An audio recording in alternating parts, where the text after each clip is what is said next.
అందరికీ నమస్కారం. తెలుగు కథామాలికకు స్వాగతం. ఈనాటి మన కథ ఒంటరితనం.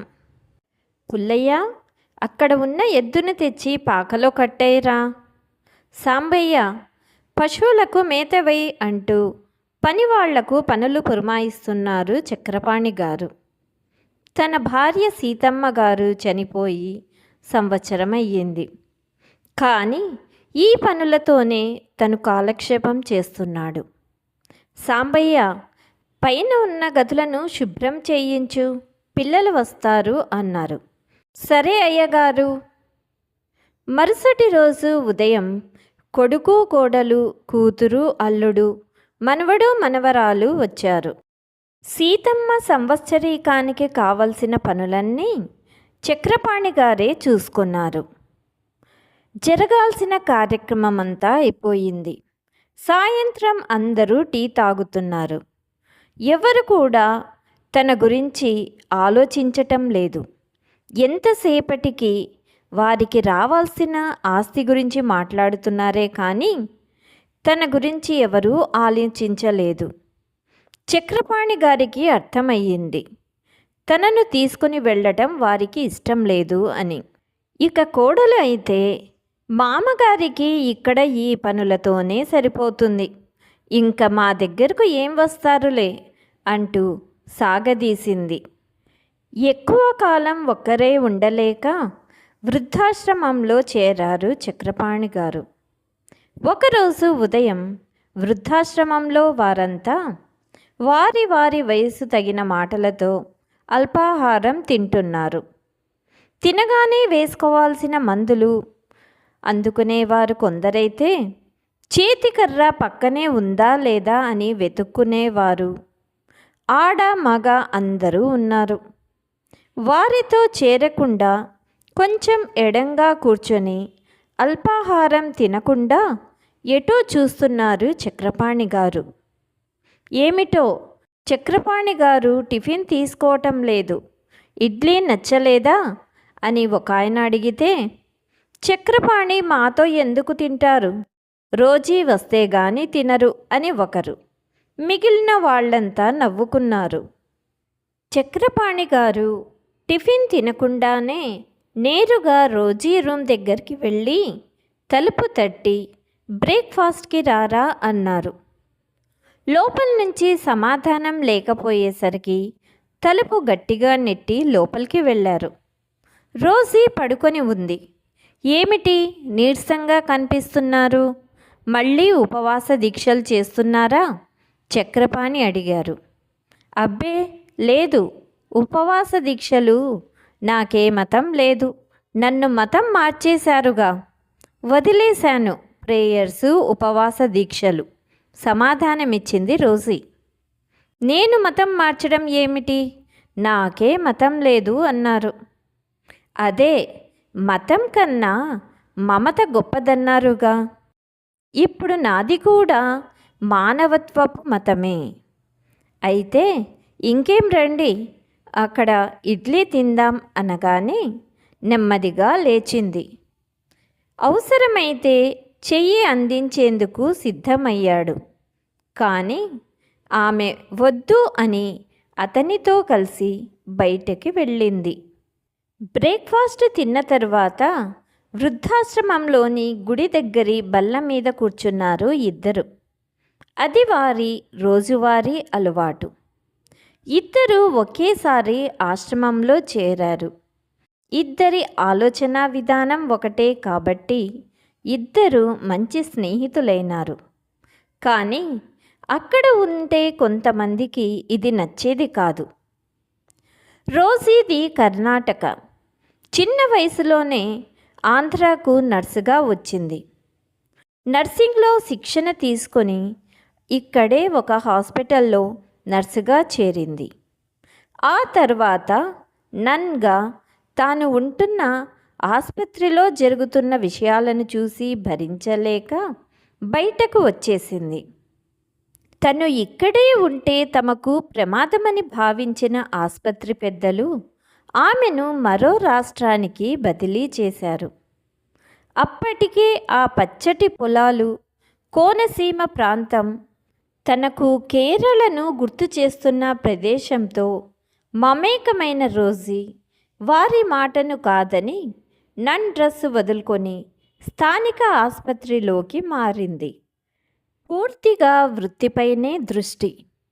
క్రీస్తు మీద భక్తిని మాత్రం వదులుకోలేదు. స్వతంత్రంగా సేవలు చేస్తుండేది. మొదట్లో ఆసుపత్రి తరపున వృద్ధాశ్రమంలో ఆరోగ్య సేవలు అందించేందుకు వచ్చేది. ఆ తర్వాత పెళ్ళి పిల్లలు వద్దనుకున్నది కనుక అదే తగిందని అక్కడికి చేరింది. ప్రతిరోజు చాలా త్వరగా లేచే అలవాటు చక్రపాణికి, రోజీకి. చక్రపాణి ఉదయమే లేచి వెయిట్ లిఫ్టింగ్, యోగా చేస్తుండేవాడు. ఆ ప్రయత్నంలో కాళ్ళు బెనికింది. అతనికి ఇబ్బంది అని చెప్పాడు. రోజీ గబగబా వెళ్ళి స్ప్రే చేసి మందులు ఇచ్చింది. ఆ సమయం నుండి వారిద్దరికీ పరిచయం కలిగింది. ఒకరోజు రోజీ కళ్ళు తిరిగి పడిపోయింది. వెంటనే చక్రపాణి ఆమెను ఎత్తుకొని వెళ్ళి మంచం మీద పడుకోబెట్టి ముఖం మీద నీళ్లు చల్లాడు. ఆమె ఉపవాస దీక్షలు చేస్తుంది అని తెలుసుకున్న చక్రపాణి క్రమంగా నచ్చచెప్పాడు. ఏ దేవుడు కూడా ఉపవాసాలు చేసి ఆరోగ్యం చెడగొట్టుకోమని చెప్పాడు అని. తాను తింటూ ఆరోగ్యంగా ఉంటూ నలుగురికి సహాయం చెయ్యటమే మానవత్వమని, మానవత్వానికి మించిన మతం లేదు అని ప్రతిరోజు చెప్పేవాడు చక్రపాణి. ఎటువంటి అరమరికలు లేని స్నేహితులు రోజు గుడి దగ్గర లేదా పార్కులో 1 గంట అయినా కూర్చొని మాట్లాడుకోకపోతే తోచదు వారికి. ఆ రోజు కూడా అలాగే కూర్చున్నారు. యోగా గురించి చక్రపాణి చెబుతుండగా అతని ఫోన్ మోగింది. నాన్న, నీకు వాట్సాప్లో ఒక మెసేజ్ పంపాను చూడు అని హైదరాబాద్లో పనిచేసే కొడుకు చెప్పి పెట్టేశాడు. బల్ల మీద కూర్చొని తను రోజీ మాట్లాడుకుంటున్న ఫోటో పరిశీలించి చూస్తే అది ఇప్పుడే ఎవరో తీసి పంపిందే అని అర్థమయ్యింది. అందులోని డ్రెస్సులు ఇప్పుడు తమ వంటి మీద ఉన్నవే. ఎవరు పంపారు, ఎందుకు పంపారు అని ఆలోచిస్తుండగానే మళ్ళీ ఫోన్ మోగింది. నాన్న, చాలా రోజులుగా ఇటువంటి ఫోటోలు మాకు వస్తున్నాయి, అయినా నేను పట్టించుకోలేదు. ఆమె రాలేదని బ్రేక్ఫాస్ట్ చేయలేదట. ఇవాళ కొడుకు మాటలకు ఎలా స్పందించాలో కూడా అర్థం కాలేదు చక్రపాణికి. అతని ముఖంలోని భావాలు చూసిన రోజీకి ఆందోళన ఏమైందోనని. నాన్న, అన్నయ్య బాధ అర్థమయ్యింది అని హఠాత్తుగా కూతురు మాట వినటంతో తన పిల్లలిద్దరూ ముందుగా మాట్లాడుకొని ఇప్పుడు కాన్ఫరెన్స్ కాల్లో తనని కలిసి నిలదీస్తున్నారని అర్థమైపోయింది చక్రపాణి గారికి. మేమిద్దరం వచ్చే ఆదివారం అక్కడికి వస్తాం అంటూ ఫోన్ కట్ చేశారు. ఆ ఆదివారం రానే వచ్చింది. 2 కార్లు వేగంగా ఆ వృద్ధాశ్రమంలోకి వచ్చి ఆగాయి. వారి కోసమే ఎదురు చూస్తున్నట్టుగా చక్రపాణి బయట కుర్చీలో కూర్చొని ఎదురుగా 4 కుర్చీలు వేయించాడు. కొడుకు కోడలు, కూతురు అల్లుడిని చూడగానే మనసులో సంతోషం కలిగిన వారు వచ్చిన సందర్భం బాధ అనిపించింది. వారు మాట్లాడబోయే మాటలు అతన్ని ఇబ్బంది పెడతాయని మనసు హెచ్చరిస్తుంది. ఏమిటి నాన్న ఈ వయసులో అంటూ మొదలుపెట్టింది కూతురు. ఏమైంది ఇప్పుడు? ఏమైందేమిటి నాన్న? ఎవరో ఫోటోలు పంపితే మెసేజ్లు చూస్తే అర్థమవుతుంది.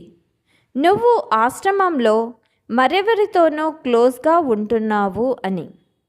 నలుగురు ఏమనుకుంటారో అని ఆలోచన లేకుంటే ఎలా నాన్న అంది కూతురు. ఆవిడ ఎవరో నీకు తోడు అనుకుంటున్నావేమో.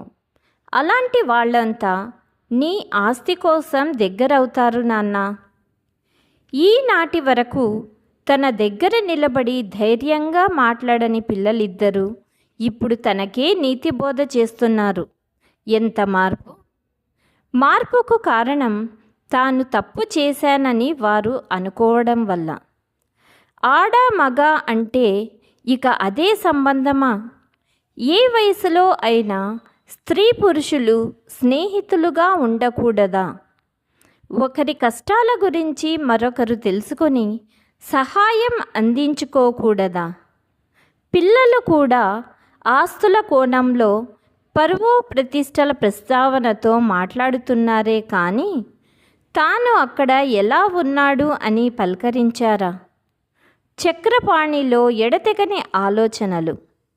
అసలు తాను ఇంతవరకు రోజీని చూడని కోణంలో ఇప్పుడు పిల్లలు చూస్తున్నారు. అది కూడా ఎవరో ఏదో చెప్పారని. నిజంగా దారి తప్పుతుంటే అడగాల్సిందే, కానీ అడిగే తీరిదేనా? నేరుగా దాడి చేసిన తీరులోనా?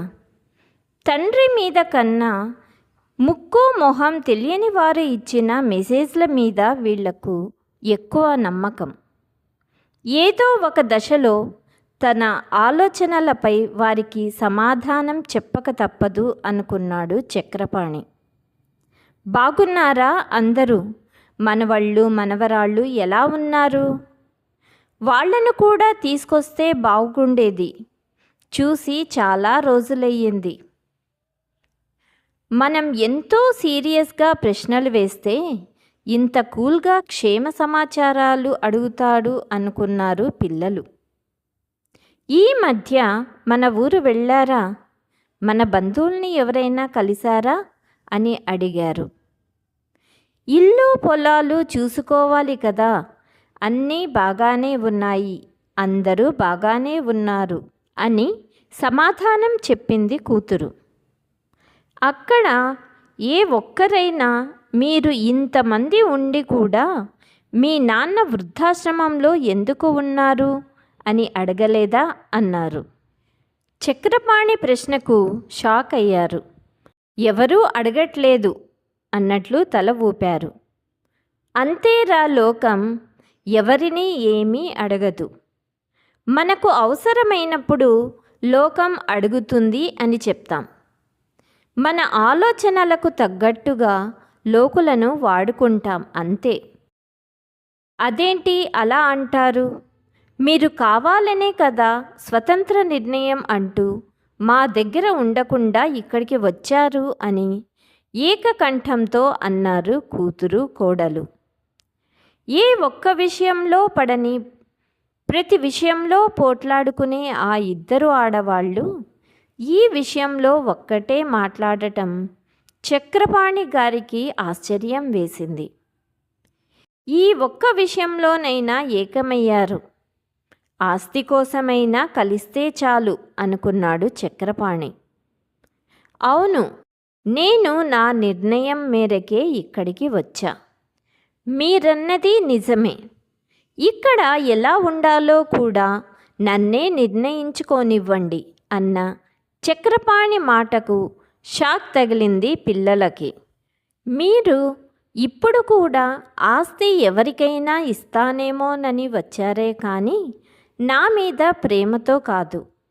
మీ ఆస్తిని ఎవరూ తీసుకుపోలేదు.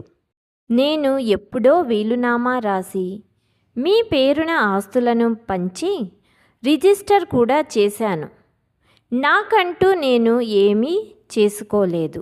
ఆస్తినంతా మనవళ్ళు మనవరాళ్ల పేరు మీద రాశాను అంటూ వీలునామా అందించాడు. ఇద్దరు గబగబా ఆ కాగితాలు తెరిచి వివరాలు చదువుకోవటం చక్రపాణికి ఆశ్చర్యం బాగా కలిగించింది.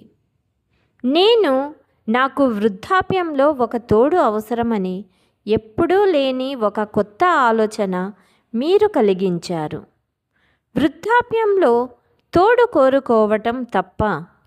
నేను చూడని కోణంలో మీరు చూశారు, నాకు దారి చూపించారు. చాలా సంతోషంరా అంటూ చక్రపాణి అప్రయత్నంగానే వస్తున్న కన్నీళ్లను తుడుచుకుంటూ ఆశ్రమం లోపలికి వెళ్తూ ఇక్కడే ఉండమని వారికి సైగ చేశాడు. రోజీ గది దగ్గరికి వెళ్ళి ఆమెను చెయ్యి పట్టుకొని వాళ్ళ దగ్గరకు తీసుకొని వెళ్ళాడు. అతని మనసులోని బలమైన నిర్ణయం అతని కరచాలనంలో కనిపిస్తోంది. నెమ్మదిగా బయటకు నడిపించుకుంటూ తీసుకువచ్చాడు. ఇదిగో ఈమె మీరు మెసేజ్లో ఫోటోలో చూసిన రోజీ. మేమిద్దరము ఇప్పుడు మానవత్వం మతంగా ఎంచుకున్న వాళ్ళం, స్నేహితులం. కానీ ఈ ఆశ్రమంలో కొందరు చెప్పింది మీరు నమ్మింది ఇప్పుడు నేను నిజం చేయాలనుకుంటున్నాను అంటూ రోజీని దగ్గరకు తీసుకున్నాడు.